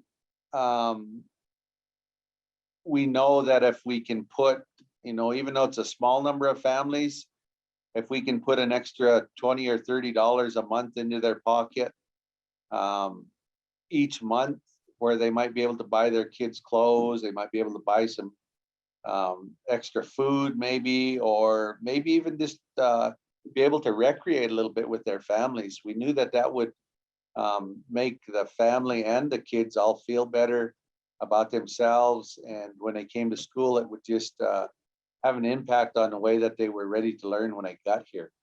So, so that's why we really bought into it. Not only that, but one of the things in our school, in our mission statement, in our vision statement, we talk about being environmentally responsible. And so in doing that, I mean, this fit right into something that was already written. So as we see this project here come to fruition for our school, we're hoping that we can expand on that. As a matter of fact, I put in again, and I haven't really told anybody yet, but I put in for another grant through tribal housing to expand on this project. And as soon as I know that there's a good possibility that we might get that, then I'll get together with Glacier Electric and all of the players again to see if it's actually possible, which I don't see why it wouldn't be. I really think that there is potential for more of that here at our school. The other thing I'd like to work with Glacier Electric on, and again, it gets back to the health and well-being of our families, is to try, and the tribe, is to try and get some individual solar panels for some of our outlying community members outside of our community, and get them online to be able to put some savings into their pockets as well. And really all of this stuff is new to me as far as the electricity goes. But it's been an interesting ride for us to participate in. It's been a good, especially good educational tool for us. We were able to put on 8 students through the summer. Not all our students, but there was 8 trainees on the job. 5 of them were high school seniors or juniors that worked on this project. They went to a training and they were hired full time for about a month to work with the crew doing the installation. And as a matter of fact, one of those students was a senior, and he was able to move with the crew to install some more solar projects in South Dakota. And as a matter of fact, he's still with them. And I think it's going to be a good career for him that was started with this project. So that's another real plus for us, a real benefit to our students here. Our science teacher was also awarded a fellowship through Bonneville Power to do some educational projects throughout the summer and in their classroom this fall. So that was an additional benefit to us. So really, I mean, I just want to really thank Glacier Electric for bringing that to us and presenting it to us. And it's really been a benefit in both educationally, environmentally, and as far as some of our community members' pocketbooks, it'll be a benefit to them as well. One thing I didn't mention, when we originally started this project, it was going to be all on the top of the school on our rooftop. But after we got into it a little bit further, that wasn't something that was going to be easily done, because we have about a 5-foot space between the top of our roof to where they could secure the panels to. And so that's why we ended up doing a ground mount. And we found an area where we could install those. We had to do a little bit of dirt work to get it done. But then after they came out and looked at it, and the increase, the explosion in concrete costs made that being able to drill holes and put holes in and concrete them in, made that too expensive to do. So they went to another system where they screwed ground screws, they call them, screwed those into the ground and then mounted the panels on those. And we were a little bit skeptical whether or not that was how that was going to work. But I'm really happy to report that we've been through, I think, 4 or 5 days of not consecutive, but 4 or 5 different wind events of over 100 miles an hour.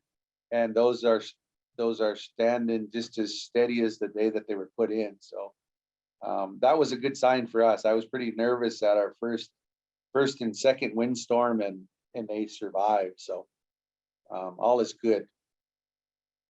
So that's kind of my spiel, I guess. I don't know if you want to open it up to some questions or.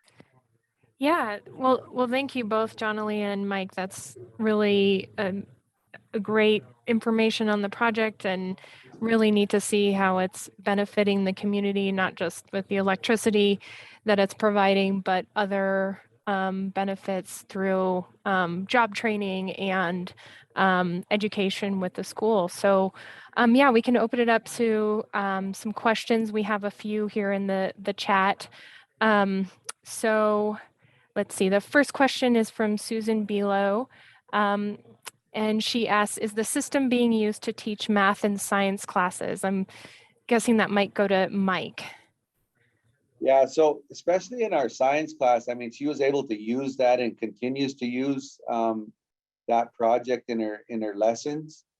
Her husband is the math teacher, so they did a couple of small projects together early on in the fall. And I'm sure as we go into the next semester, they'll do the same.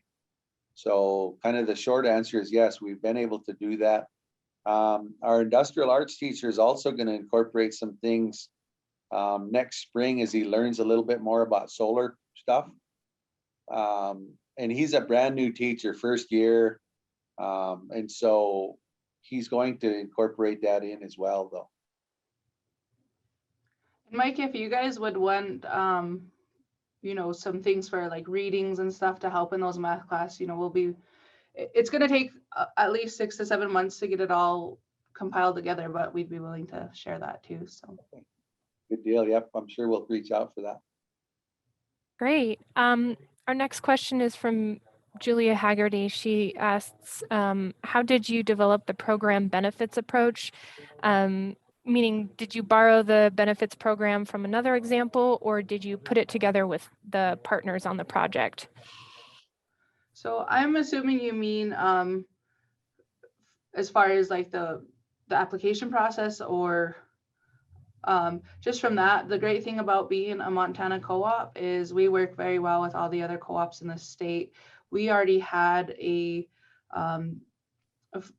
solar application for individuals who put it on their own home, but this was our first community solar project. So we borrowed just from other co-ops throughout the state and kind of made it our own. Just like I said, we are unique in the essence that they're not purchasing one panel.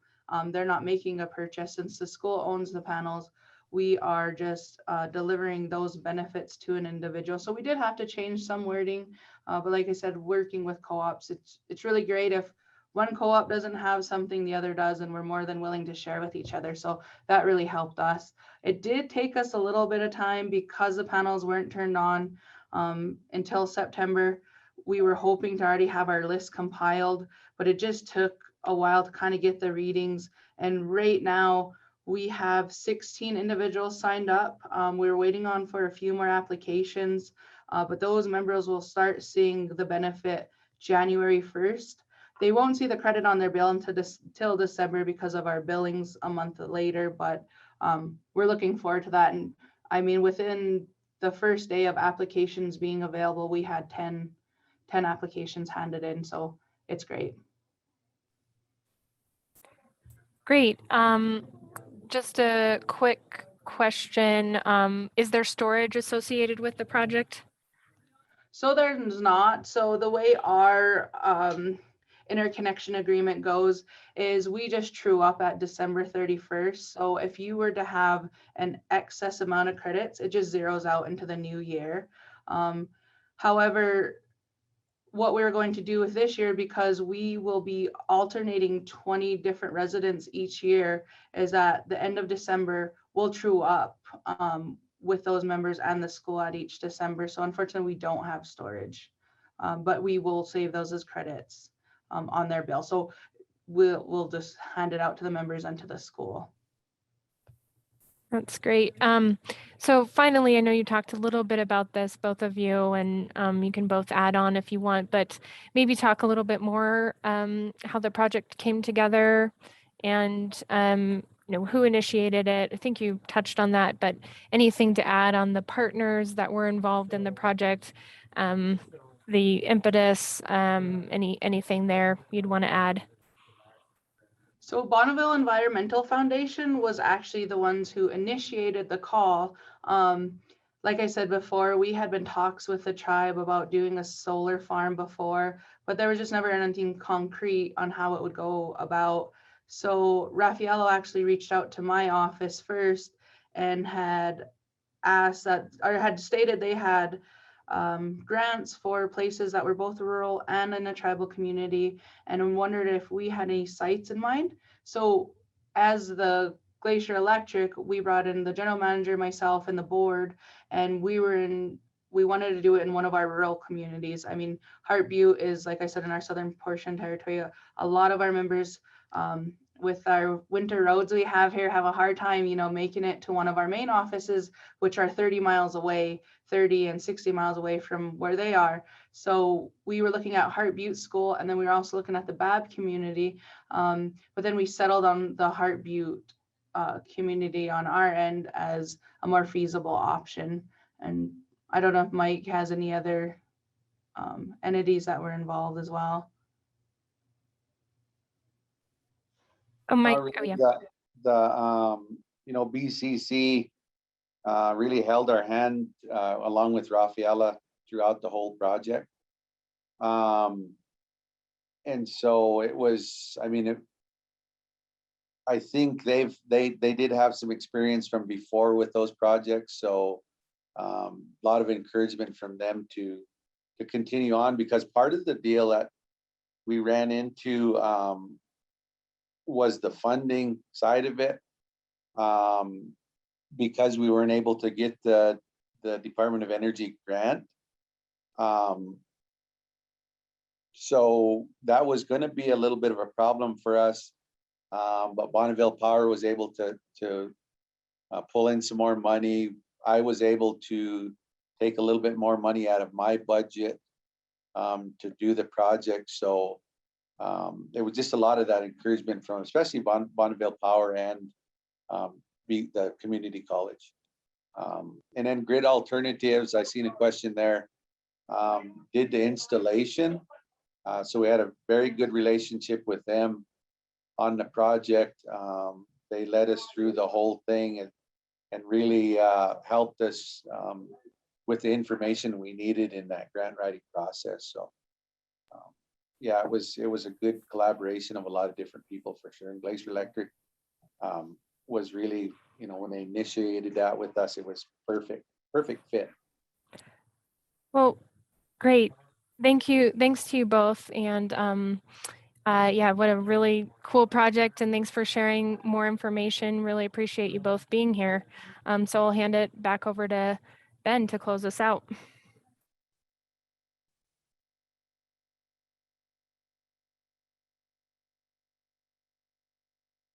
Ben, you're on mute. Thanks, Dan. Just want to add my congratulations to Mike and John Aaliyah for an impressive project. Well done there. Also want to thank again Keegan for your presentation, Andrew Robin, and Commissioner O'Donnell for joining us to walk through some complicated issues around market design. I'm sure there's a lot more conversation to be had on that front. And thank you to all of our participants and attendees today. I just close with an offer to send follow-up questions that you might have for panelists or presenters today. I'd be happy to redirect those as necessary. And if you also have other ideas for future generation and transmission working group topics, we would certainly welcome them. So thanks again for joining us. As I mentioned at the outset, this has been recorded. We'll go ahead and post the recording if you'd like to share it around. We'll send a link to that recording to all of our attendees. Thanks and have a great day.